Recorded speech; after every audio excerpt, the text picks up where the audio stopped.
Hello friends, welcome to Annie's kitchen. আজি মই বাঁহৰ গাজৰ সৈতে বইল চিকেনৰ ৰেচিপি এটা আপোনালোকৰ লগত শ্বেয়াৰ কৰিম। আশা কৰোঁ আপোনালোকে ভাল পাব।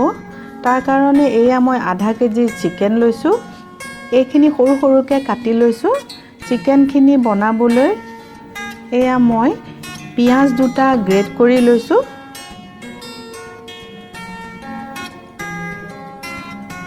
বাঁহৰ গাজ 2 টেবুলস্পুন লৈছোঁ।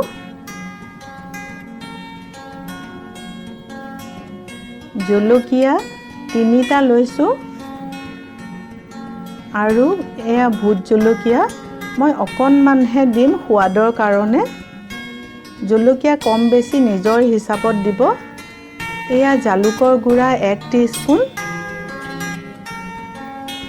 আদা পিছা 1 টিস্পুন,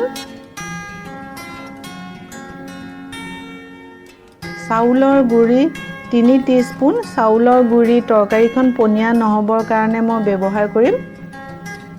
আলু এটা কাটি লৈছোঁ টুকুৰা টুকুৰাকৈ এনেকৈ।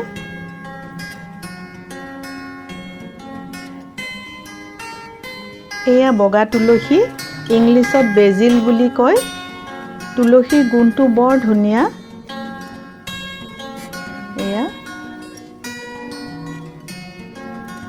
এয়া মান ধনিয়া।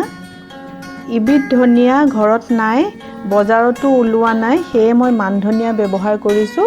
এই মান ধনিয়া গোন্ধটো বৰ ধুনীয়া। অলিভ অইল 4 টিস্পুন ব্যৱহাৰ কৰিম আৰু নিমখ সোৱাদ অনুসৰি ল'ম। আহকচোন বইল চিকেন কেনেকৈ বনাওঁ আপোনালোকক দেখুৱাম। প্ৰথমতে চিকেন পিচকেইটাত মই নিমখ, জালুকৰ গুড়া আৰু আদা পিচাখিনি দি ভালকৈ সানি আধা ঘণ্টা মেৰিনেশ্যনৰ কাৰণে ৰাখিম। আপুনি মেৰিনেশ্যনৰ কাৰণে ফ্ৰিজতো ৰাখিব পাৰে, নতুবা বাহিৰতো ৰাখিব পাৰে। সদায় সদায় মছলা চিকেন খাই খাই আমনি লাগিলে এনেকৈও বনাই চাবচোন। এই ৰেচিপিটো এটা হেল্ডি ৰেচিপি। চিকেন কাৰীখনৰ ধনিয়া তুলসীৰ ইমান ধুনীয়া গোন্ধ আহে যে গোন্ধটোতে আপুনি খাবলৈ ভাল পাব। কেঁচা জলকীয়া আপোনাৰ নিজৰ হিচাপত দিব।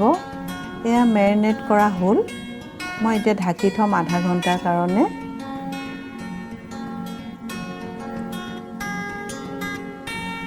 এয়া আধা ঘণ্টা হ'ল। দ্বিতীয়বাৰৰ কাৰণে মই মেৰিনেট কৰিম এই চিকেনখিনি। বাঁহৰ গাজ, পিঁয়াজ পিছা, পিঁয়াজ গোটেইকণ মই দি দিওঁ। পিঁয়াজ দিয়া হ'ল।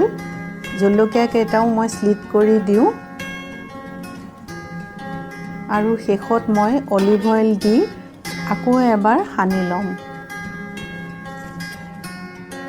আৰু শেষত অলিভ অইল 4 টিস্পুন দি ভালকৈ সানি লওঁ।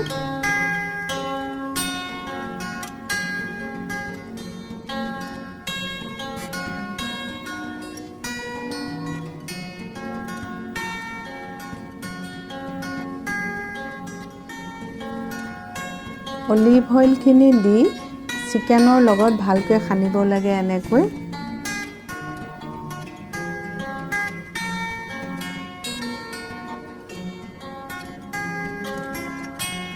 এয়া ভালকৈ সনা হ'ল। এতিয়া ঢাকন লগাই থওঁ আৰু ইফালে গেছত চিকেনখিনি বইল কৰিবলৈ যোগাৰ কৰোঁ।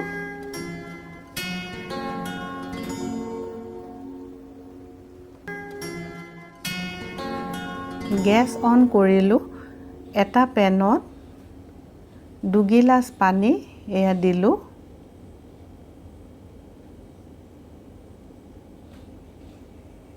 ভালকৈ পানীখিনি গৰম হ'ল। এতিয়া মেৰিনেটেড চিকেনখিনি এয়া মই পানীত মিলাই দিলোঁ।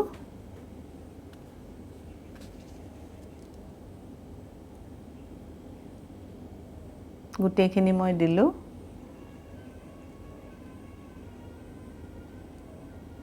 এনেকৈ ভালকৈ পানীৰ লগত চিকেনখিনি মিলাই দিছোঁ। এতিয়া ইয়াতে মই কাটি লোৱা আলু কেইপিচ লগতে সিজিবলৈ দিলোঁ। ঢাকন মাৰি হাই ফ্লেমত 3 মিনিট আৰু লো ফ্লেমত 10 মিনিট বইল কৰিম।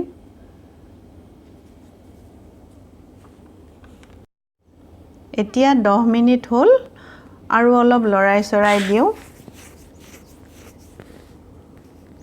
লৰাই চৰাই আকৌ মই ঢাকি থওঁ সিজিবৰ কাৰণে। মাজে মাজে ঢাকন খুলি চেক কৰিব লাগে চিকেন আৰু আলুখিনি সিজিছেনে নাই। সিজা নাই, আকৌ 5 মিনিটৰ কাৰণে মই সিজিবলৈ দিম। গেছৰ ফ্লেমটো একদম স্লোত ৰাখিম। 5 মিনিট হ'ল। এইবাৰ আকৌ চাওঁচোন আলু আৰু চিকেনখিনি সিজিছেনে নাই।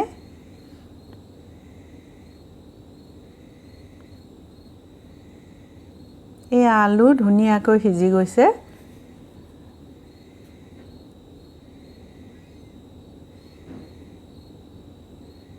চিকেনো ধুনীয়াকৈ সিজি গৈছে। এতিয়া ভোট জলকীয়া একেবাৰে সৰু পিচ দুটামান দিম। একদম অকণমান দিছোঁ। এয়া দেখিছে?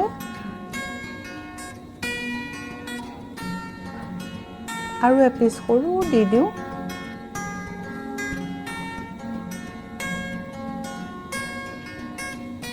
এতিয়া চাউলৰ গুড়িত অলপ পানী মিলাই ল'ম।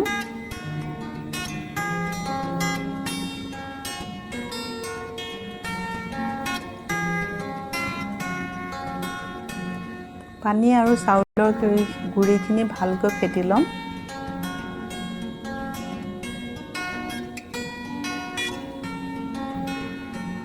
চিকেন কাৰীত এয়া মিলাই দিছোঁ। চাউলৰ গুড়ি দিলে পনীয়া হৈ নাথাকে তৰকাৰীখন।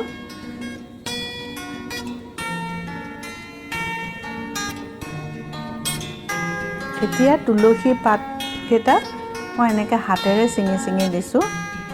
কটাৰী ব্যৱহাৰ কৰা নাই।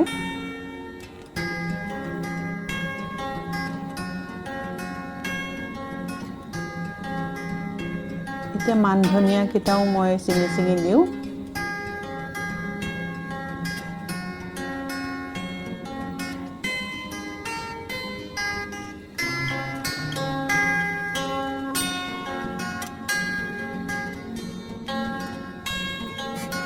অলপ জালুকৰ গুড়ি আৰু নিমখ অলপ মই দি দিওঁ।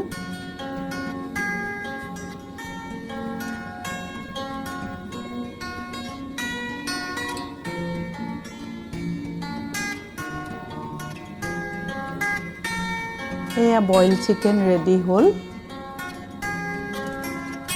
সুন্দৰ হৈছে।